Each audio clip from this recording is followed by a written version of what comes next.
Good morning student.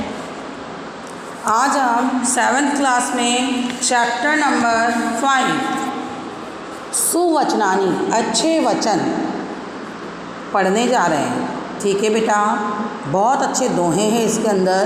इनसे आपको कुछ ना कुछ निश्चित रूप से सीखने को मिलता है। हालांकि हम जानते हैं कि हमें कोई भी चीज़ हुई, हर चीज़ से कुछ ना कुछ सीखने को मिलता है। ओके, 4th चैप्टर हम कंप्लीट कर चुके हैं। 5 नंबर चैप्टर है ये हमारा, जिसका पहला श्लोक पढ़ रही हूँ मैं। माता शत्रु पिता वैरी येन बालो न पठितः शोभते न सभा मध्ये हंस मध्ये बको यथा। बहुत अच्छी बात कही है इसमें कहा है माता शत्रु पिता वैरी। वो माता शत्रु के समान है और पिता वैरी यानी दुश्मन के समान है। वो माता शत्रु के समान है और पिता दुश्मन के समान है। येन बालो ना पाठित, येन यानी जिसने, बालो यानी बच्चों को, न यानी नहीं, पाठित यानी पढ़ाया है। ऐसे माता पिता शत्रु के समान होते हैं जिन्होंने अपने बच्चों को नहीं पढ़ाया है। शोभते न सभा मध्य हंस मध्य बको यथा, क्योंकि ऐसा बच्चा जो विद्याहीन है, जो विद्या से रहित है, वह बालक सभा के बीच में, सब लोगों के बीच में शोभित नहीं होता, अच्छा नहीं लगता। क्यों नहीं लगता और कैसे नहीं लगता? जैसे कि हंस कैसा होता है बेटा? सफ़ेद रंग का। और बगुला कैसा होता है? सफ़ेद रंग का।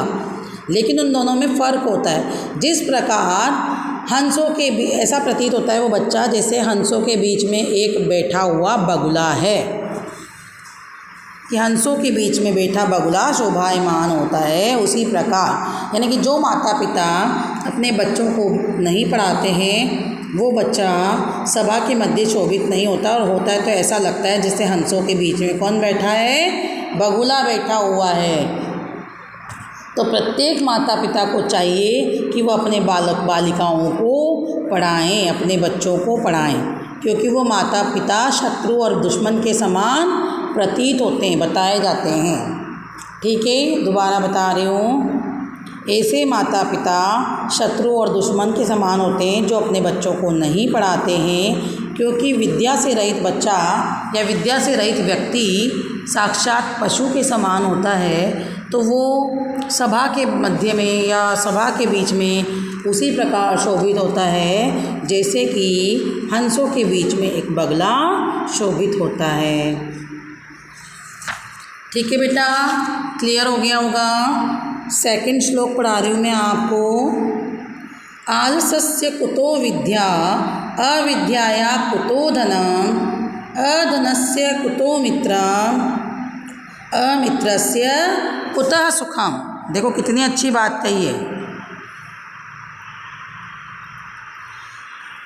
कि जो व्यक्ति अपने जीवन में आलसी होता है, आप भी होते हो, आप भी आलस करते हो, अध्ययन नहीं करते हो, स्कूल का वर्क कर लेते हो तो उसको लर्न नहीं करते हो, तो ये आप लोगों पे जाता है बेटा, आप लोगों के लिए है। देखो कि आलसी व्यक्ति जो होता है ना, उसे क्या नहीं मिलता? आलसस्य कुतः विद्या। आलसी व्यक्ति को विद्या प्राप्त नहीं होती है। कुतः यानी कहाँ से? भाई जो व्यक्ति आलस करेगा तो उसको विद्या कहाँ से प्राप्त होगी? विद्या प्राप्त करने के लिए हमें क्या करना पड़ता है? परिश्रम करना पड़ता है, मेहनत करनी पड़ती है। तो जो व्यक्ति आलसी होता है उसको विद्या प्राप्त नहीं होती। अविद्याया कुतः धनम, और जो विद्याहीन होता है यानी कि विद्या से रहित होता है, जिसे विद्या प्राप्त नहीं है, उस व्यक्ति को धन प्राप्त नहीं होता। क्योंकि जब हम कुछ पढ़े लिखे ही नहीं होंगे तो हम कहाँ से परिश्रम करेंगे, कहाँ जॉब करोगे? और जब कुछ मिलेगा ही नहीं, हम कोई जॉब नहीं करेंगे, कहीं काम नहीं करेंगे, वर्क नहीं करेंगे, तो हमें धन की प्राप्ति कहाँ से होगी? भाई हम ठीक है, हम किसी की नौकरी नहीं करनी, हमें जॉब नहीं करनी, पर हमें बिजनेस करने के लिए भी हमें ये तो पता होना चाहिए कि 20 और 50 70 होते हैं। भाई 50 + 20 70 होता है। तो हमें सामने वाले ने अगर मान लो 70 रुपीज़ की कोई चीज़ खरीदी है और उसने 100 रुपीज़ हमें दिए हैं, तो हमें उसे वापस रिटर्न कितना करना है ये तो हमें पता होना चाहिए ना। तो ये पता किस चीज़ से चलेगा? विद्या से। जब हम पढ़े लिखे होंगे, ये थोड़ा बहुत तो पढ़ना ज़रूरी है, ज़्यादा नहीं तो ये कह रहा है कि आलसी व्यक्ति को विद्या कहाँ से प्राप्त होगी, और जो विद्याहीन होता है, जो विद्या से रहित होता है, उसे धन कहाँ से प्राप्त होगा? ठीक है, अधनस्य कुतः मित्रम। और जो धनहीन व्यक्ति होता है, धन से रहित होता है, अर्थात गरीब व्यक्ति होता है, उसके मित्र कहाँ होते हैं? आप भी जानते हो, क्योंकि आजकल मित्र किसको बनते हैं? पैसा देखकर बनते हैं। जिसके पास पैसा होता है उसके बहुत सारे मित्र होते हैं, जिसके पास पैसा नहीं होता उसका कोई मित्र नहीं होता। अमित्रस्य कुतः सुखम। और जो मित्रहीन होता है, वे जिसके मित्र नहीं, तो अकेला व्यक्ति क्या करेगा? मनुष्य एक सामाजिक प्राणी होता है, उसे समाज में रहकर व्यक्तियों की आवश्यकता होती है। मनुष्य कभी भी अकेला नहीं रह सकता, और जब वो उसके पास धन ही नहीं होगा तो उसके पास मित्र नहीं होंगे, और मित्र नहीं होंगे तो व्यक्ति को सुख कहाँ से मिलेगा? नहीं मिलेगा।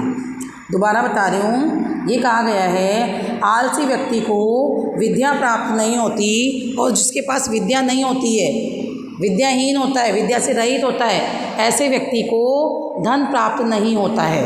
और जो धनहीन होते हैं, अर्थात गरीब व्यक्ति होते हैं, उनको मित्र की प्राप्ति नहीं होती है, और जो मित्रहीन होता है उस व्यक्ति को सुख की प्राप्ति कभी भी नहीं होती है। क्लियर है बेटा? थर्ड श्लोक देखिए, थर्ड श्लोक देखो। चंदनम शीतलम लोके चंदनातपि चंद्रमा, चंद्र चंदनयो मध्य शीतला साधु संगति।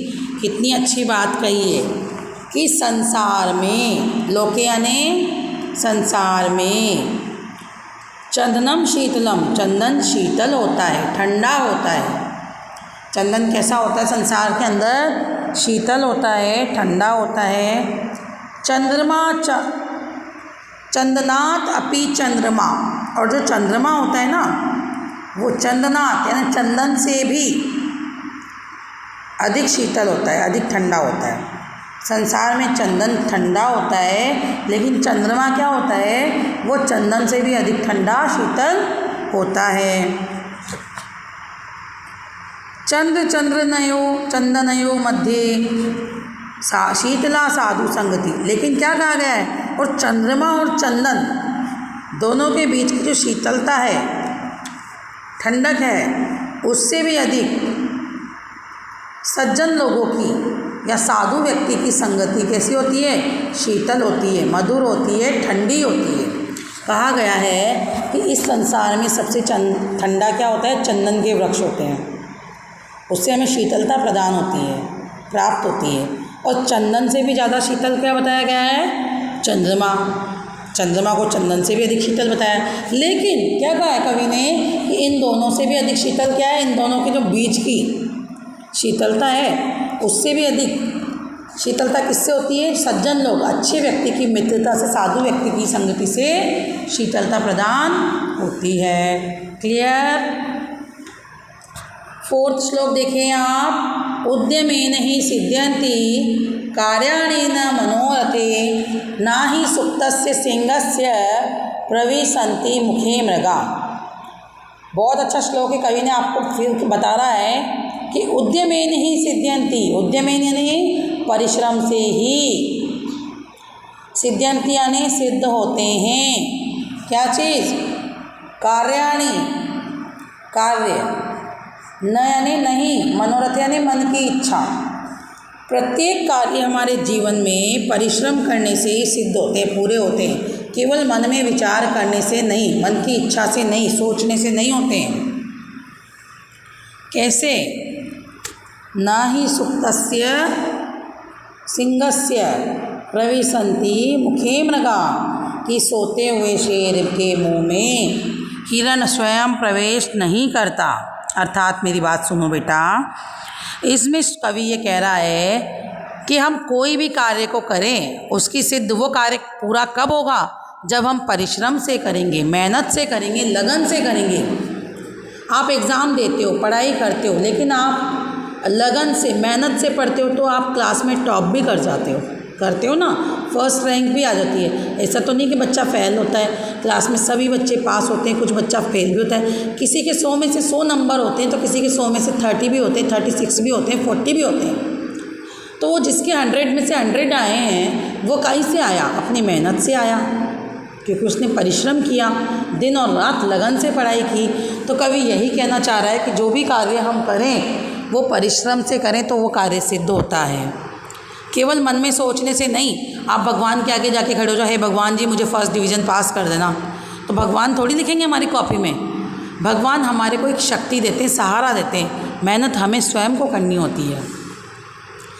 जिस प्रकार से सोते हुए शेर के मुख में, भाई कोई शेर सो रहा है, उसको भूख लग रही है और वो सो रहा है, उठ कर के शिकार करने नहीं जाएगा तो उसका पेट भरेगा क्या? नहीं भरेगा। उसे उठ कर के शिकार करने के लिए जाना ही होगा। या कोई हिरण अपने आप आके कहेगा कि हे शेर महाराज, सिंह महाराज मुझे खा लो, तुम्हें भूख लग रही है। होता है क्या ऐसा? नहीं होता है। यानी कि कोई भी शेर के मुख में सीधा जानवर अपने आप नहीं आएगा।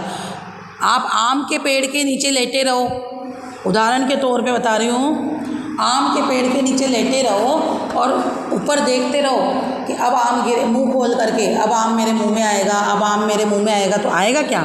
नहीं आएगा। उसको तोड़ने के लिए हमें परिश्रम करना ही होगा। या तो हमें पेड़ पे चढ़ना होगा या नीचे से पत्थर की उठा के देना होगा, तब जाके वो आम नीचे गिरेगा। अपने आप तो नहीं गिरेगा कि सीधा आपके मुंह में आ जाएगा। तो बेटा कोई भी कार्य करो, उस कार्य को करने के लिए हमें परिश्रम करना आवश्यक होता है। तब केवल मन में सोचने से, मन की इच्छा से नहीं होता। क्लियर?